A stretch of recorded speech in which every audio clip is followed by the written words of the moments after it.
నాన్న ఇంటర్వ్యూకి వెళ్తున్నాను. కొంచెం మంచి బట్టలు వేసుకెళ్ళొచ్చు కదరా. రాని ఉద్యోగానికి రంగులు ఎందుకులే. అది నిష్ఠూరం ఎక్కువైపోయింది నీకు. ఈ ఉద్యోగాన్ని తినకుంటావా? ఇంటర్వ్యూలో సెలెక్ట్ అవ్వాలి, ఉద్యోగం రావాలి, పని చేయాలి, నెల జీతం టైంకి రావాలి, అంత ఉంది అక్కడ. కొంచెం తగ్గి మాట్లాడితే అందరికీ మంచిది. ఉద్యోగం కూడా నిలకడవుద్ది. నీకు తెలిసినా తెలియపోయినా వాళ్ళు అడిగే వరకు ఏం మాట్లాడుకో. అర్థం ఉందా? అర్థమైందిలే. సాయంత్రం నీతో కొంచెం మాట్లాడాలి నాన్న. దేని గురించి? నేను పెళ్లి చేసుకుందాం అనుకుంటున్నాను. వచ్చే వారం ట్రంప్ వస్తా అన్నాడు. ఇంటికి రమ్మన్నాను. వాళ్ళ అమ్మాయి ఏమంకా ట్రంప్ ఉంది కదా, ఆ పిల్ల నీకు ఇచ్చి పెళ్లి చేయమని అడుగుదాం అనుకుంటున్నాను. నా మాట కాదండి అనుకో.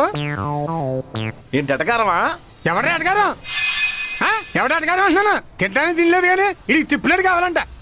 ఇప్పుడే చేసుకోలేనన్న, మార్చిలో ముహూర్తాలు ఉన్నాయంట. అప్పుడు పిల్లని చూసుకున్నావు అన్నమాట. ప్రస్తుతానికి నాకు నచ్చింది.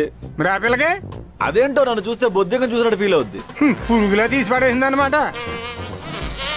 ఎవరా పిల్ల? అదే మన వడ్డీ వ్యాపార సారంగ పని లేడు, వాళ్ళు చెల్లినన్న. ఆడే సన్నా చేదవా. మరి వాళ్ళు చెల్లంటే మరి ఆలోచించవలసిందే. అంటే చూడడానికి బర్మా నుంచి పారిపోయిన దొంగల్లా ఉంటారు కానీ మంచోళ్ళనన్న. నేను తప్ప ఊళ్ళో వాళ్ళు అందరూ మంచోళ్ళే నీకు.